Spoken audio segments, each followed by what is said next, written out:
to the little blue planet that we live on. So while it may seem that some of the questions I raise undercut things you just take for granted about this, I want to assure you that I'm on your side and I share most of your values of this. We are a self-selected group here, but the job of philosophy in some ways is to step back and question and think clearly about what it is we are valuing, what it is we are doing, and this sort of thing. So let me switch. I hope I can share my screen now. I'm going to do that. Let's see here. Where's the share button? There it is. Good. Everyone should be able to see that, right? Is that right? Little handwritten thing there. Bay Area Youth Climate Summit. Okay, let's go. Some things have already been said about me. I'm just introducing myself. I do teach philosophy here at Oregon State University, and I'm the president of the International Society for Environmental Ethics. You can look us up there online. It's enviroethics.org, enviroethics.org. And I'm the editor-in-chief of this journal, Environmental Ethics. It's an academic journal.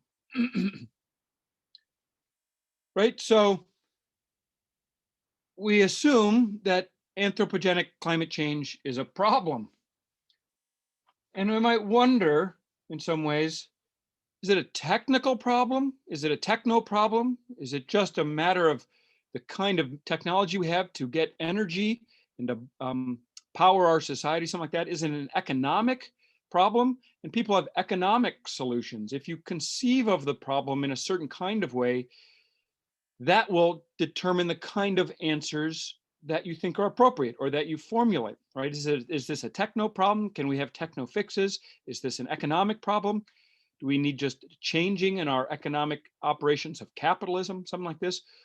But a lot of people have argued, and I am sympathetic to the view, that some kind of problem here is a moral or an ethical problem.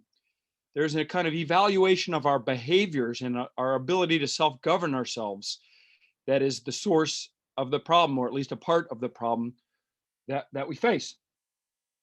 So philosophers, like to just step back and say, well, if we agree that it's a problem and we agree that it's a moral problem in some sense, what does that mean exactly? What does it mean to call climate change a moral or an ethical problem? And I'm going to use those words, moral and ethical, as synonyms here. Just you use them as the same sort of thing. So first I want to say something about philosophy. Have any of you guys taken any philosophy courses? Has anybody taken a philosophy course? I only see a few. I look over to see, I only see a few nods no, and I'm going to agree no. Most high schools don't have anything to do with philosophy. Maybe there's a philosophy club.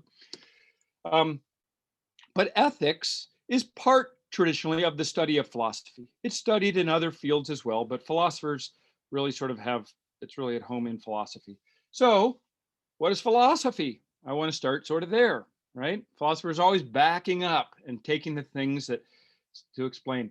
Well, the word itself comes from to Latin, and then from the Greek philos, Sophia, love or lover of wisdom, right? A philosopher is the love of wisdom, or the activity of philosophy is the pursuit of wisdom because you love it. And I'm not going to try to say too much about what wisdom is, but I would float a definition of philosophy kind of like this, right? Philosophy is an attempt to provide well-reasoned answers to questions that are central to our human condition, but questions which don't seem amenable to answers that are provided by the methods of the empirical sciences. The empirical sciences are the normal scientific sort of practices where we formulate hypotheses about what's causing the world to be the way that we experience it to be, and we test those hypotheses against data. We test it against our experience.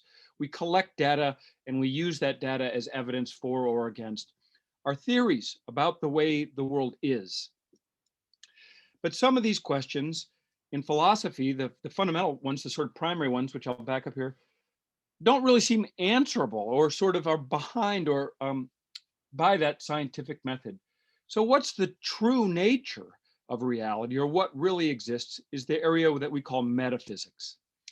The scientific method presumes that there is a world of stuff out there and things called laws of nature. And those two things are sort of, the laws of nature govern the stuff, and everything is sort of causally unfolding since the Big Bang, right? But it's not, we can't use that assumption to prove that's what's really going on. It could all be ideas in the mind of God, right? Or just to float some other metaphysical views that are out there. Who am I? What am I? What kind of thing am I? These are questions about metaphysics, but we're not doing that. What can we really know? What's the difference between knowledge and belief? These are questions that we call epistemology. What is it to know something? What is the limits of human knowledge? Science adds in a certain kind of knowledge, and certain method for gaining knowledge, but it's not like mathematics or other kinds of knowledge. And we might wonder, what is knowledge? How much can we have? What are the limits? We do all of those sorts of practices where we use our human minds to ask questions about the condition we find ourselves in, trying to reason well. And we know that we can make mistakes, but we want some theory about what's good reasoning or bad reasoning. And that generally is called logic. But what we're interested in here today, in the problem of climate change as a kind of ethic or moral problem, right, are questions like, what should we do? What should I do? How should I guide my behavior? What sort of person should I be? And that kind of language about what I ought to do or what I should do, guiding my behavior, doesn't seem to be answered by the methods of science, which just tell me the way things are, describing the way things are. Given a good picture of the way things are, the question remains open about what I should do, because it looks like I can guide, and what we should do collectively. So this is the area of ethics. Right?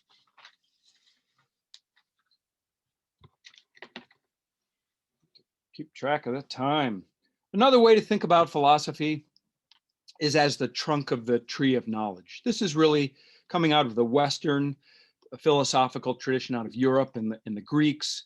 There are ancient philosophical traditions further east, that are east relative to us, in India and in the Far East, in China, in Japan. But those Western saying, once people started using their own minds to answer questions about what's going on, when they didn't look to religious leaders or religious texts or myths or other authorities, but tried to answer those questions themselves, they were doing philosophy. And Sir Isaac Newton and other historic scientists thought of themselves as philosophers. They thought of themselves as natural philosophers.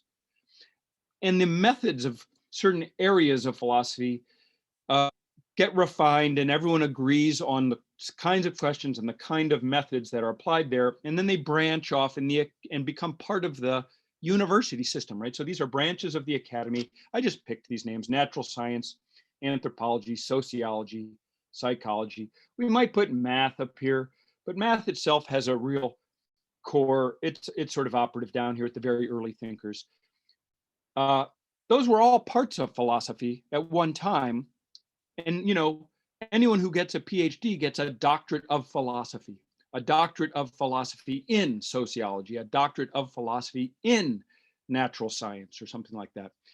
That shows us. So the questions that remain are the questions that in the philosophy departments seem to still resist the kind of convergence on answers. But it doesn't mean there aren't answers. It doesn't mean we don't make progress. It's just a very difficult, long-standing human enterprise, right? So let's switch over to the environment. That's what we're here for. We're celebrating Earth Day. The first one, of course, was in 1970. And that was an event for the baby boomers, really a kind of sociological, a socio-demographic that had raised awareness about the harmful environmental impacts of humanity on the non-human world.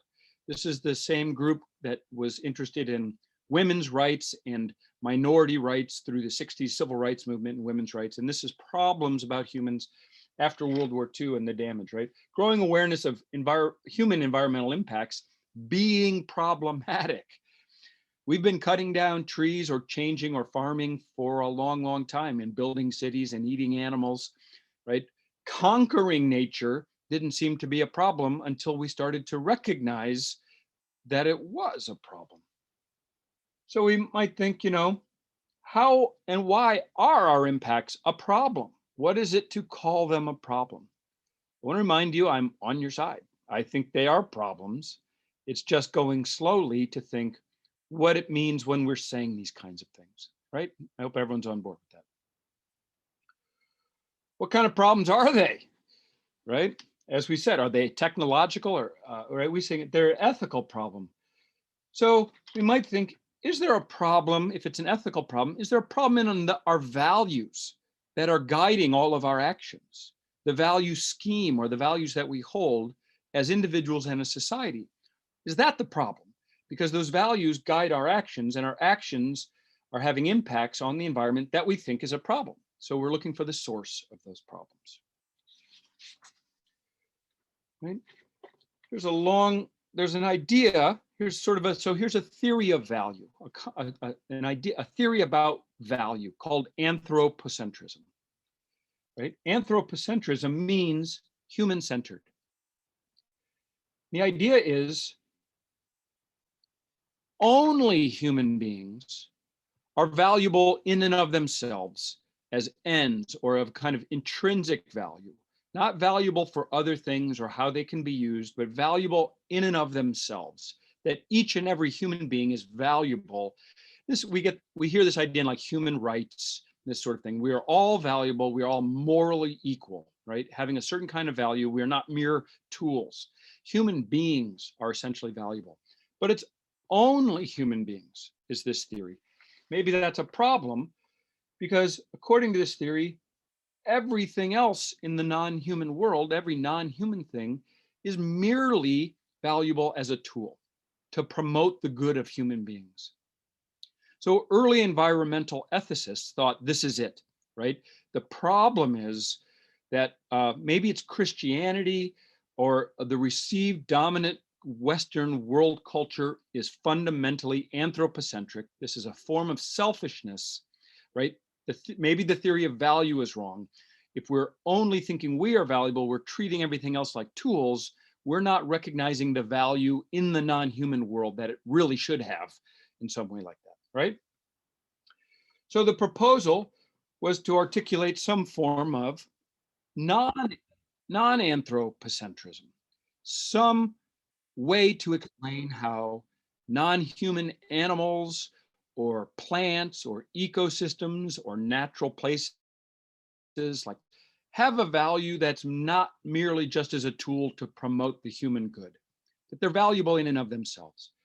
And there's a famous thought experiment here you might look up called it's really called the last man thought experiment, but that's kind of older sexist gendered language. We might call it the last person. And the idea is, imagine you're the last person on the planet. You can push this button and blow up all the nuclear bombs. You like to see big explosions, right? You're the last person. There will be no more people. Is there something wrong with you pushing the button? We'll wipe out biodynamic and biodiverse ecosystems and all sorts of species and everything like that, right? There's something morally wrong with your pushing button. You're the last human being. And many people have the intuition, yes, that there's something wrong with that. And if there is something wrong with it, that seems to say it's something besides human beings that matter. The explanation of the wrongness would be that there's something valuable besides human beings because you're the last human being and you're dying and you want to see the big explosion, right?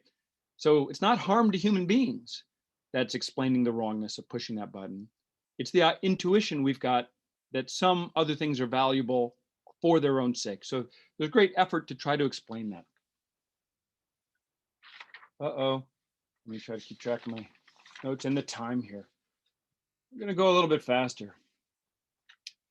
So people struggled for that, right? And tried to say how not individual animals and species are valuable. And that goes on still in environmental ethics. But something about climate change sort of came and started dominating the discussion. Climate change seems like a global environmental problem that's a little bit different than harming non-human animals or developing a wetland or the loss of wetlands or local pollution or things like this, right? Climate change seems different. So what is climate change? What do you think climate change is? how would you describe climate change?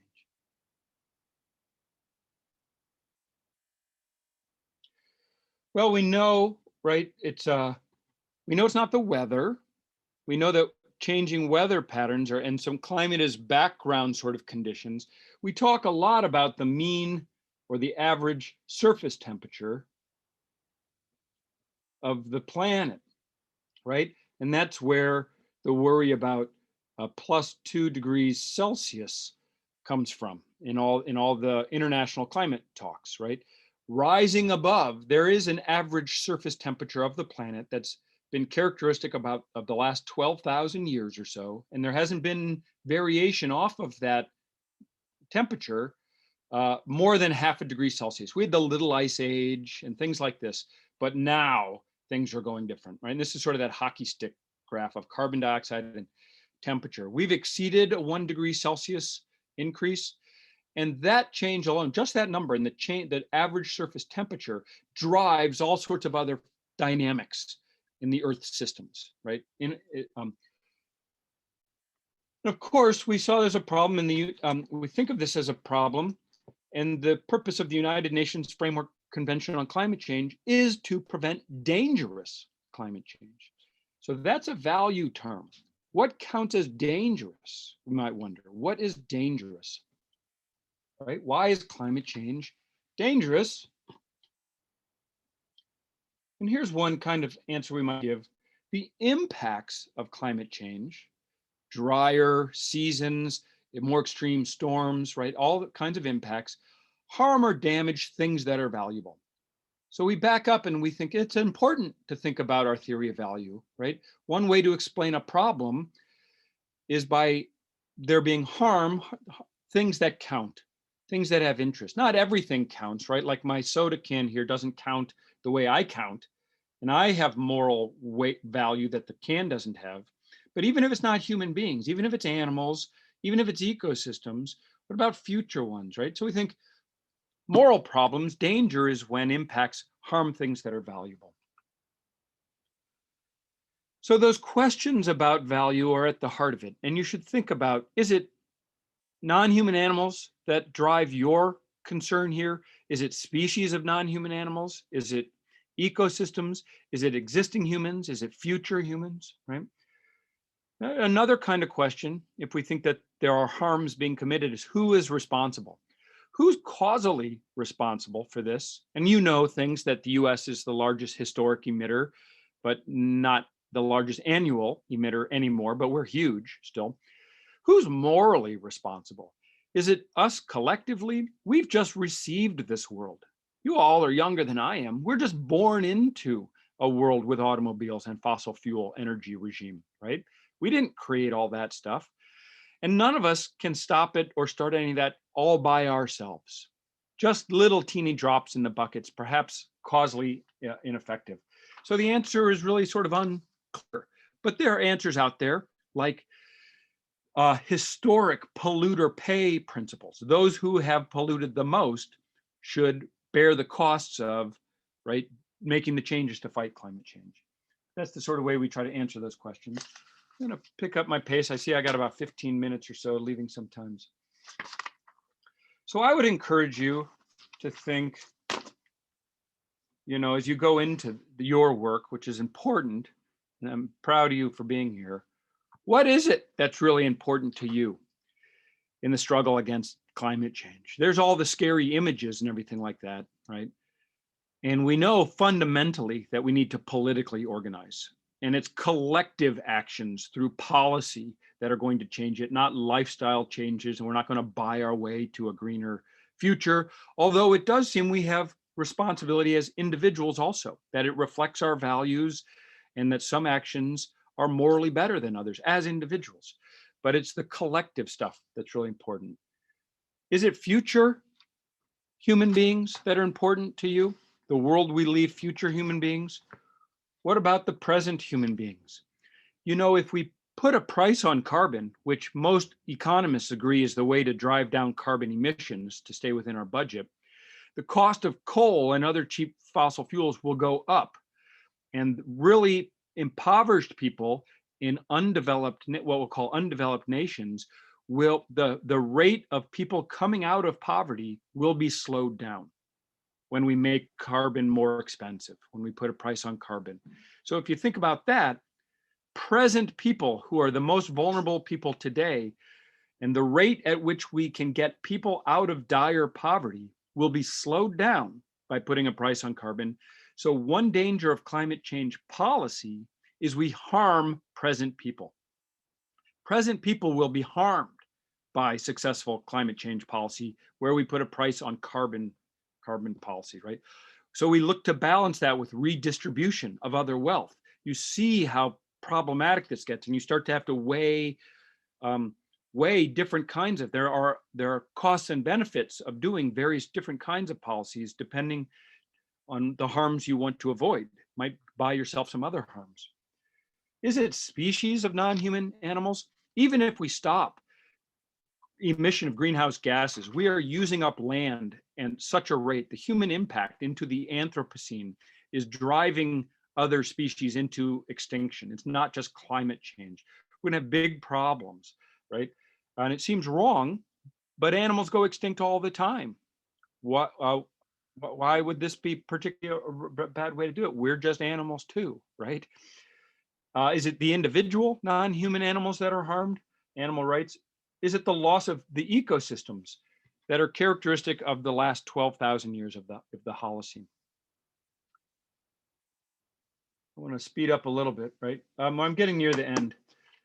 So we might think about, and we're focused here on human activity that's driving changes in the atmospheric system and the kind of driving that does in all the different Earth systems, which sort of rain down harmful impacts and changes, harming things that we care about, that are valuable today and into the future, crossing thresholds of irreversible change, right? And we wonder what we should do about it to try to prevent this. But we're not going to prevent climate change. We can talk about, my view is we're going to look to manage the human impacts on the Earth systems, environmental systems, including the atmospheric climate system, into the indefinite future because of our numbers and the style of our living and all this sort of. We have to manage ourselves in order to manage these Earth systems, as it were, including the climate one. We're not going to suddenly stop and go back to 600 years ago with that sort of stuff, right? We are entering the Anthropocene. And this is another interesting topic to talk about, right? But the Anthropocene, as you probably all know, is a name proposed for a new geologic epoch in which human beings have an impact that is as great as any natural event that has ever happened, like an asteroid hitting the planet or anything like that. We're going in and more in the Anthropocene. So another area of philosophy that I can't, it's all the, what are our hopes? What are you hoping for as an environmentalist? What do you think, what would you like the future to be like, right? And we know that we could have false hopes and be overly idealistic, right? So what should we be hoping for in the future? What should we be hoping about the environmental future or the future of life on the planet, given facts that we know from the sciences? What hopes are realistic? What kind of hopes should we develop or think about? I want to take you through a couple of pictures that will seem to take away some hope, right? But I encourage hope, and I still, you'll be familiar with these sorts of things. This is sort of a carbon budget picture, right? These are annual emissions, global annual emissions going up, and this is time. Here we are, 2020, about right here. There comes a time, in order to stay under 1.5 or 2 degrees, you could run this a different way, right? The rate of decarbonization has to become steeper and steeper and steeper. We have a fixed carbon budget in order to stay, that we cannot exceed in order to stay under that target. 1.5 is the new definition of dangerous anthropogenic interference with the climate change, right? We live in the moment of this happening, which will affect all future human beings forever. I don't have to motivate you guys. You're all here, right? But this does not look optimistic. We've known about this problem for a long time. If you look at the annual increase in CO2 concentrations, that's the important thing, in the atmosphere, CO2 equivalent concentrations in the atmosphere. And here's a history of important global meetings, right? Here's the Copenhagen Accord, here's the Paris Accord. What happens? It just keeps going up. It just keeps going up. We make promises, and Biden, it's so exciting. I love that Biden calls a summit, and then he pledges us to, with the science, to have our global emissions by 2030. But that's only 8 years from now. There's words, and then there's actions. And we have a problem with the actions, right? We have a problem.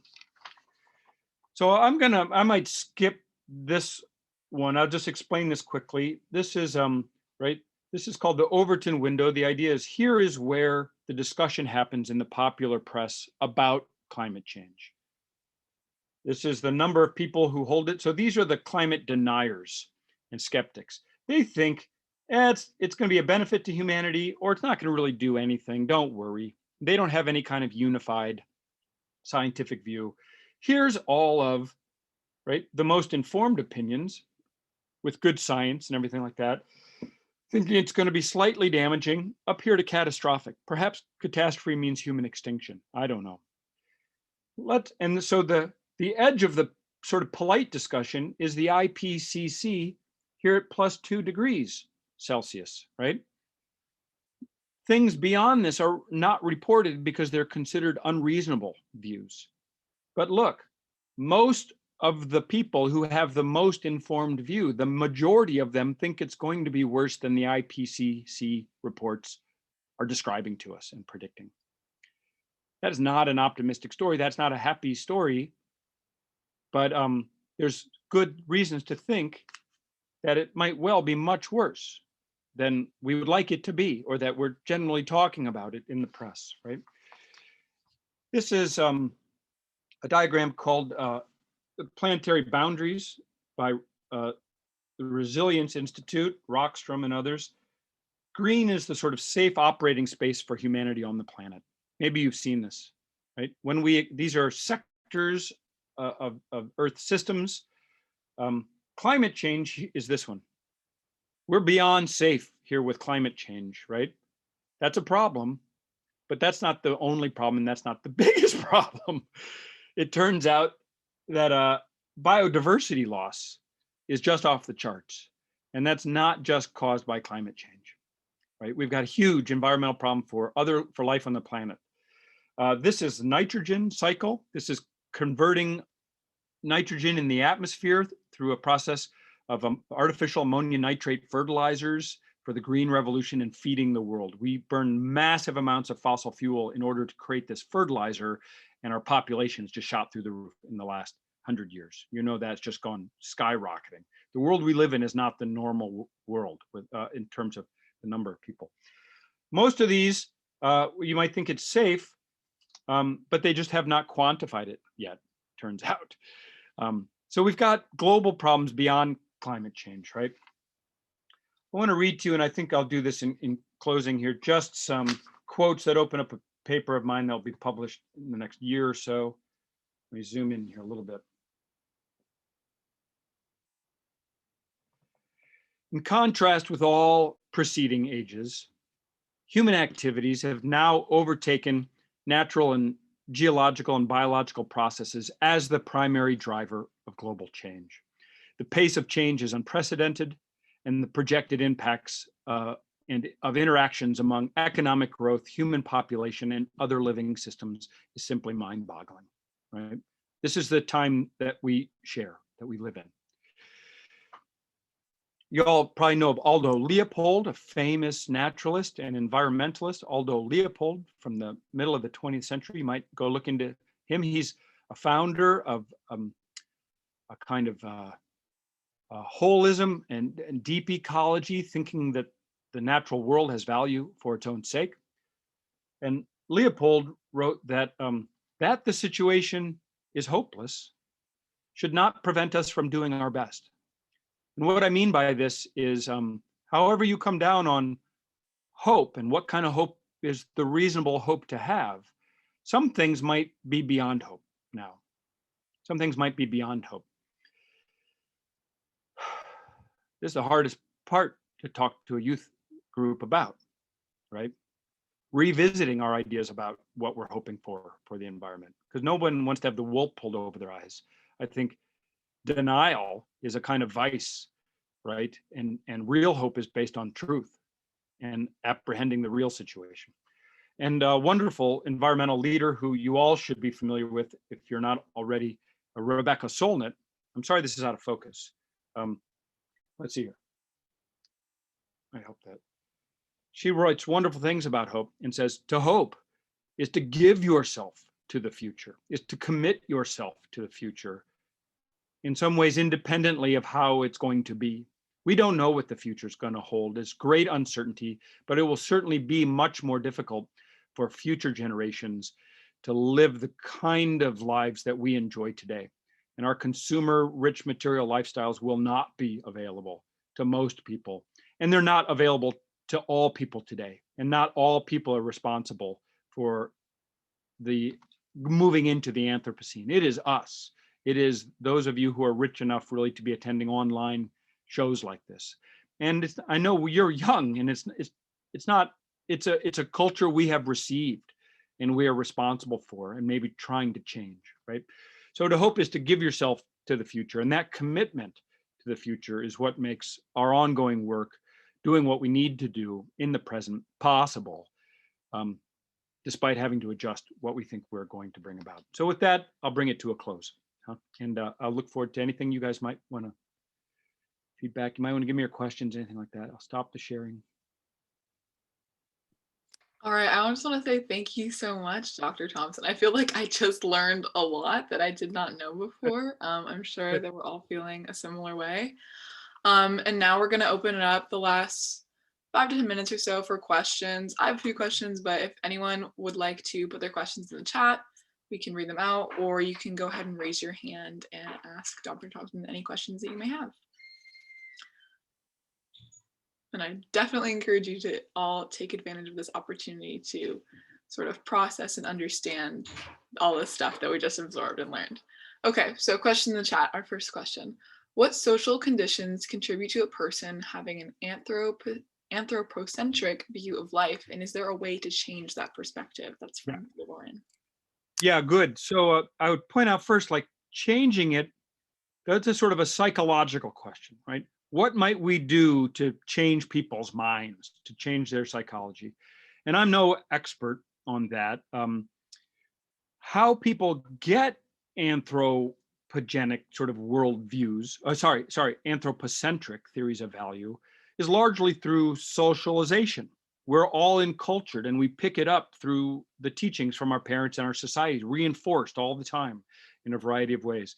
So one diagnosis by a guy named Lynn White Jr., an environmental historian, was that it's a kind of a worldview, and his idea was it's the Christian worldview is the most anthropocentric of the world's major religious worldviews. You know, the story of Adam and Eve, and like you're in charge of everything, and you can read this, right? The idea is that that Christianity is fundamentally an anthropocentric story. The world is all here built for us and our souls, right? It's the stage on which the you know all this, and that the West, the dominant culture in the world today, at least economically and sort of exporting world, is fundamentally a Christian culture. That's the kind of history of ideas, sociological account of how we would come to have a view like this.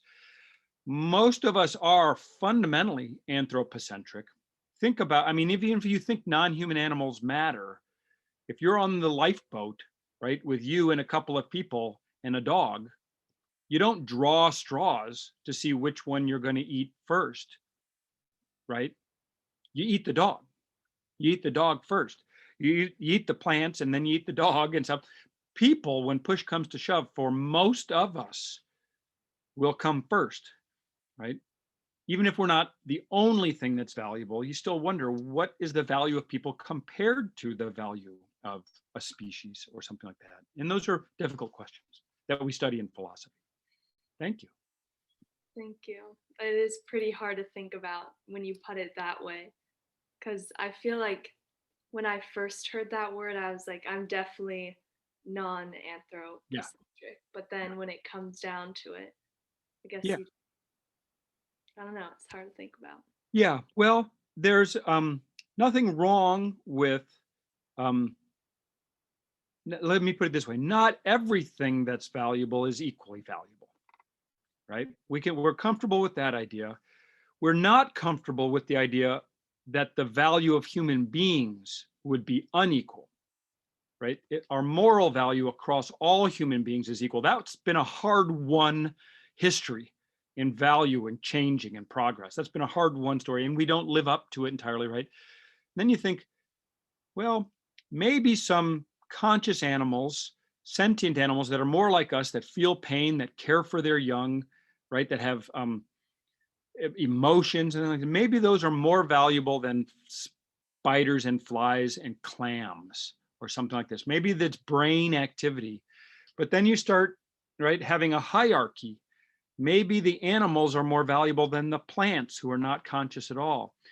That's okay. I'm not saying that there can't be some hierarchy, right? We started with the idea that some hierarchy makes sense, but some things we want to be equal. And so we've got a problem of putting those things together across our scheme and sort of thinking about what's the way we should be valuing the world. Is there a right way to be doing this? And that's the kind of work we do in philosophy, struggle with that. Thank you. Sure. Thank you. All right, so our next question comes from Naomi, and I think her question is really interesting, something that I've definitely thought a lot about recently. And it's, what do you think about the ethics of our generation having kids and then leaving the world as it is for them? Yeah. I have two children, an 18-year-old and a 12-year-old. They're both in high school. They're both in high school. And I have peers and friends who at least say, I know who I'm not going to have any children because I can't stand the idea of leaving them to the world that is going in the future, right? And they are not in a denial that we're going to stop a lot of, that's going to be harder in the future. I think that's fair. I think the exercising a choice whether to have children or not is a deep, deep human part of the human experience, right? And it's incumbent upon the individuals to exercise that choice as they deem responsible, right? There are public issues about keeping human population in check. I only have two kids. You know, I come from a family of 5, and my grandmother, there was a family of 12. We know it's right, but I'm okay. I don't.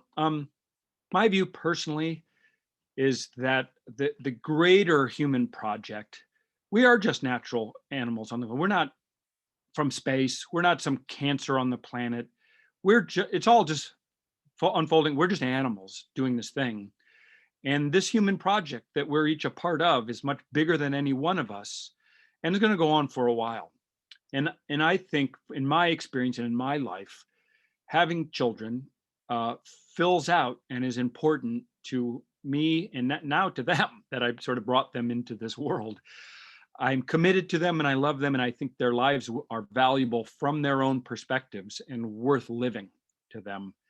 They will face difficult choices in the same way about having children because of the hardships coming after them, and maybe it'll get worse for a while.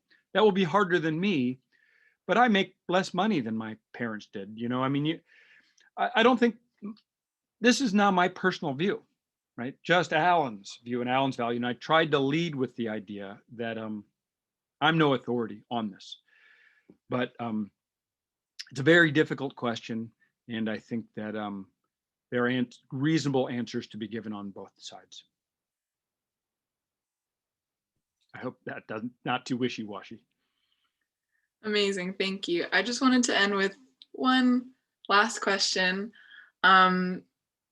This is maybe also connected to maybe your more personal view, but I really appreciated the quotes that you shared at the end, especially from Rebecca, I forget her last name. Solnit. Fulman, about finding hope. Could you share a way that, especially in your field where you're looking at these big problems of like giant environmental things that we're facing right now, the ways that you find hope among the work that you're doing and maybe in your personal life as well? This is almost the question that why I was thinking, I thought I'm not going to go to do this summit because it's very difficult, right? On one side, this is a real struggle going on right now. There's a kind of dogmatism in the environmental community that you are measured in your environmentalism by how much you will champion and not let go of hope, sort of dogmatically. And if that hope is that we will prevent dangerous climate change, that we will stop it, or that our form of life, what we enjoy at this level of economic and privilege today, can be sustained, I think those are false hopes. I think those are false hopes. People think, they'll say, but if you don't have hope, then you won't be motivated to do what you need to do to try to slow climate change. Therefore, if you don't have hope, you become part of a self-fulfilling prophecy, right? That's sort of the moral argument that you must sustain hope. But what you are hoping for, I think we need to be more careful about. And so that's why I tried to close it. I do think hope is a virtue, and there's a lot of different ways of thinking about hope. You can hope that a certain state of affairs will come about in the future, or you can understand hope as a kind of background gestalt orientation towards the future, right? Towards an unknown future of positive engagement. And if you're relying simply on getting the outcomes you want for your motivation, I think you need to look to other sources of motivation within yourself. So I'm dancing around your question. I think we need to start revisiting what we're hoping for.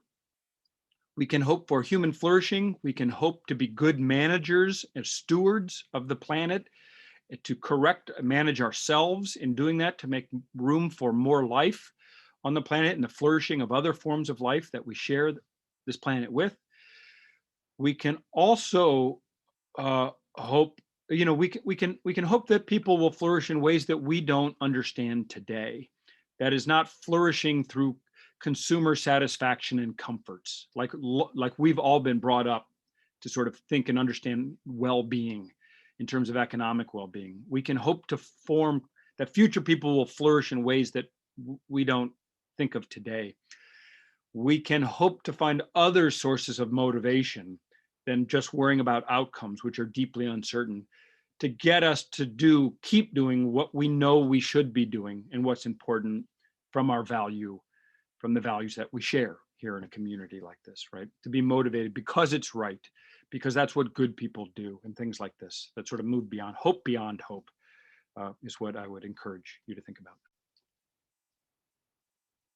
All right, thank you for answering my question, Dr. Thompson, and thank you so much for speaking to us this morning. We really appreciate you taking the time out of your day to come and teach us about environmental ethics and philosophy. I can say that I personally learned a lot today. For all of our attendees, this workshop was technically supposed to end 2 minutes ago, but it's okay. The next section of the day is our lunch discussion. So if you signed up for a lunch discussion, they are optional. That begins in 3 minutes. You can check your schedule in your email for one of the 4 discussions if you signed up for that. And if you would like to attend the lunch discussion, I can definitely send you a link right now. After our lunch discussion, we'll be having a break from 12:10 to 12:30, and our next workshop will begin at 12:30. So again, if you don't have a lunch discussion, you have a nice little break for a while, get some water, get some food, and we'll see you in our next workshop.